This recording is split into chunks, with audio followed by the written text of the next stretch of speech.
Hello guys, Radhe Radhe सभी को।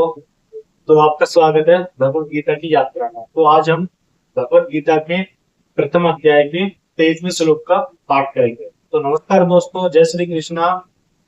श्रीमद् भगवत गीता के इस आध्यात्मिक सफर में आपका स्वागत है। पिछले श्लोक में हमने देखा कि अर्जुन भगवान श्री कृष्ण से कहते हैं, हे अच्युत, मेरे रथ को दोनों सेनाओं के बीच में खड़ा कीजिए। अर्जुन अब अपने सामने खड़ी सेना को देखना चाहते हैं, लेकिन दोस्तों अर्जुन केवल ये नहीं देखना चाहते कि सामने कितने योद्धा हैं। वे ये जानना चाहते हैं कि आखिर में लोग लोग कौन है जो मेरे विरुद्ध युद्ध करने के लिए यहाँ खड़े हुए हैं। और इसी भाव को अर्जुन अगले श्लोक में व्यक्त करते हैं। तो गाइस, आज हम समझेंगे गीता अध्याय के 23वें श्लोक का अर्थ, और इससे हमारे जीवन के लिए क्या गहरा संदेश मिलता है वो भी जानेंगे। तो गाइस, फिर से एक बार भगवत गीता के अध्याय 1 और 23 श्लोक जो इस प्रकार से है। योत्स्य मनान वेक्षम या अतेत्र समागताम भारत राष्ट्रस्य दुर्बुद्धेर युद्धे प्रिय चिकीर्षवः। तो इस श्लोक का हम सरल हिंदी में अर्थ समझते हैं। इस श्लोक में अर्जुन भगवान श्री कृष्ण से कहते हैं, मैं उन योद्धाओं को देखना चाहता हूं जो यहाँ युद्ध करने के लिए एकत्र हुए हैं, और जो दुर्योधन जैसे दुर्बुद्धि वाले व्यक्ति को प्रसन्न करने की इच्छा से मेरे साथ युद्ध करना चाहते हैं। और यहाँ अर्जुन के शब्दों में एक विशेष भाव दिखाई देता है। अर्जुन केवल सामने की सेना को नहीं देख रहे, वे उन लोगों को पहचानना चाहते हैं जिन्होंने दुर्योधन का साथ देने का निर्णय लिया है। अर्जुन के मन में एक प्रश्न है, कौन कौन लोग इस युद्ध में दुर्योधन का साथ देने के लिए मेरे सामने खड़े हैं। और यही प्रश्न आगे चलकर अर्जुन के मन को और अधिक विचलित करने वाला है। तो गाइस, कुरुक्षेत्र का दृश्य जो आप कल्पना कीजिए, उस समय के कुरुक्षेत्र की एक ओर पांडवों की सेना और दूसरी ओर कौरवों की सेना। हजारों योद्धा युद्ध के लिए तैयार हैं, शंख बज चुके हैं, धनुष उठ चुके हैं और रथ तैयार है। और अब अर्जुन का रथ दोनों सेनाओं के बीच में खड़ा है। अर्जुन अपने सामने देखते हैं, उन्हें केवल सैनिक दिखाई नहीं देते, उन्हें ऐसे चेहरे दिखाई देते हैं जिन्हें वे वर्षों से जानते हैं। वे अपने पितामह भीष्म को देखते हैं, अपने गुरु द्रोणाचार्य को देखते हैं और अपने भाई बांधवों को, संबंधियों को देखते हैं। यही वह क्षण है जहाँ एक महान योद्धा के भीतर का मनुष्य जाग उठता है। अर्जुन सोचने लगते हैं, क्या मुझे वास्तव में इन लोगों के साथ युद्ध करना चाहिए। तो भाई, धार्त राष्ट्र से दुर्बुद्धि का अर्थ है, इस श्लोक में एक महत्वपूर्ण शब्द आता है, धार्त राष्ट्र से। धार्त राष्ट्र अर्थात धार्त राष्ट्र का पुत्र। यहाँ मुख्य रूप से संकेत दुर्योधन की ओर है, और अर्जुन उनके लिए एक और शब्द प्रयोग करते हैं, दुर्बुद्धि अर्थात दुर्बुद्धि वाला। लेकिन ध्यान दीजिए, अर्जुन ये नहीं कह रहे कि सामने खड़े हर व्यक्ति की बुद्धि खराब है।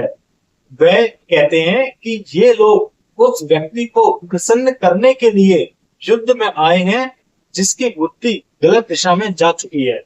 यहाँ गीता हमें एक बहुत महत्वपूर्ण जीवन संदेश देती है। संगति और नेतृत्व का प्रभाव हमारे निर्णयों पर पड़ता है। जिस व्यक्ति का हम साथ देते हैं, जिस विचारधारा का हम अनुसरण करते हैं, उसका प्रभाव हमारे कर्मों पर खड़ा पड़ता है। इसलिए जीवन में केवल ये देखना जरूरी नहीं है कि हम क्या कर रहे हैं, ये भी देखना जरूरी है कि हम किसके प्रभाव में आकर वे काम कर रहे हैं। तो गाइस, बेसिकली संगति का प्रभाव बहुत मायने रखता है। तो हमारे जीवन में भी कई बार ऐसा होता है, कोई व्यक्ति हमें कहता है सब ऐसा ही करते हैं तो भी कर लो, इसमें क्या गलत है। और धीरे धीरे हम अपनी सोच के बजाय दूसरों की सोच के अनुसार निर्णय लेने लगते हैं। लेकिन हर लोग में यह चीज सही नहीं होती, हर भीड़ सही दिशा में नहीं जा रही होती, और हर व्यक्ति जो हमारा साथ दे रहा है, जरूरी नहीं कि वह हमें सही दिशा में ले जा रहा हो। गीता का ये प्रसंग हमें सिखाता है, अपने निर्णयों की जिम्मेदारी स्वयं लेना सीखिए। किसी के प्रभाव में आकर किया गया कार्य कर्म भी अंततः सब हमारा ही कर्म बन जाता है। तो अर्जुन का दृष्टिकोण इस श्लोक में है। अब अर्जुन की मन स्थिति को समझने की कोशिश करते हैं। अर्जुन के सामने युद्ध है, लेकिन उनके मन में केवल जीतने की इच्छा नहीं है, वह ये भी देख रहे हैं कि इस युद्ध में अनेक अपने लोग शामिल हैं। इसलिए वे भगवान श्री कृष्ण से कहते हैं, मैं उन लोगों को देखना चाहता हूं जो युद्ध करने के लिए यहाँ आए हैं। ये बात हमें बताती है कि अर्जुन एक संवेदनशील व्यक्ति है। वे केवल शक्ति और विजय के बारे में नहीं सोच रहे, वे युद्ध के परिणाम और उसके मानवीय पक्ष को भी देख रहे हैं। और यही संवेदनशीलता आगे चलकर उनके भीतर गहरा मोह और भ्रम उत्पन्न करती है। लेकिन उसी भ्रम के कारण भगवान श्री कृष्ण हमें वह ज्ञान देते हैं जिससे आज की पूरी दुनिया श्रीमद् भगवद गीता के नाम से जानती है। तो आज के जीवन में जो श्लोक से हमें सीख मिलती है वो जानते हैं। अब सवाल ये भी है, ये श्लोक हमारे जीवन में कैसे उपयोगी है।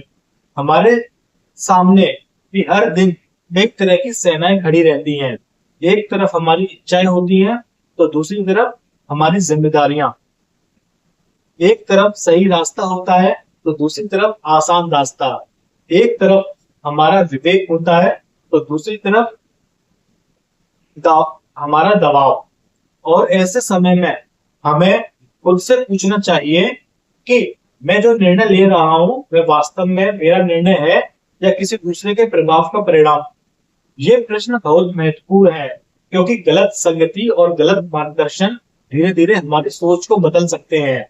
इसलिए जीवन में ऐसे लोगों की संगति चुनिए जो आपको बेहतर इंसान बनने के लिए प्रेरित करे, जो आपके विवेक को मजबूत करे, जो आपको सत्य और धर्म के मार्ग पर चलने की प्रेरणा दे। तो भाई श्लोक का आध्यात्मिक संदेश जो है वो हम समझते हैं कि इस श्लोक का एक और गहरा संदेश है। अर्जुन युद्ध भूमि में खड़े होकर सामने वालों को पहचानना चाहते हैं, लेकिन आने वाले समय में उन्हें ये समझना होगा कि असली संघर्ष केवल बाहर नहीं है, असली संघर्ष मन के भीतर भी है।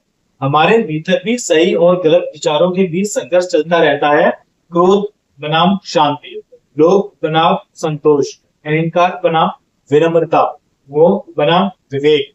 और यही कारण है कि गीता आज भी हमारे लिए प्रासंगिक है।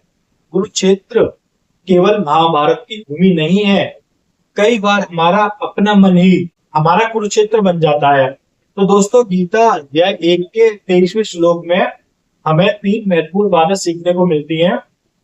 तो पहली सीख इस प्रकार से है, हम किसका साथ दे रहे हैं, ये हमारे जीवन में बहुत महत्वपूर्ण है। और दूसरी सीख है, दूसरों के प्रभाव में आकर निर्णय लेने के बजाय अपने विवेक से निर्णय लेना चाहिए। और तीसरी सीख है, जीवन का वास्तविक युद्ध केवल बाहर नहीं, हमारे भीतर भी चल रहा होता है। अर्जुन के सामने खड़े योद्धाओं को देखने की इच्छा व्यक्त की, लेकिन आगे चलकर उन्हें अपने भीतर के मोह, भ्रम और भावनाओं को भी देखना पड़ा। और भगवान श्री कृष्ण ने उन्हें सिखाया कि जब जीवन में भ्रम हो तब ज्ञान और विवेक का सहारा लेना चाहिए। यही श्रीमद् भगवद गीता का संदेश है। अगर आपको ये वीडियो पसंद आया हो तो इसे लाइक करें, शेयर करें और गीता के अगले श्लोक को सरल हिंदी में समझने के लिए चैनल को सब्सक्राइब जरूर करें। जय श्री कृष्णा। राधे राधे सभी को।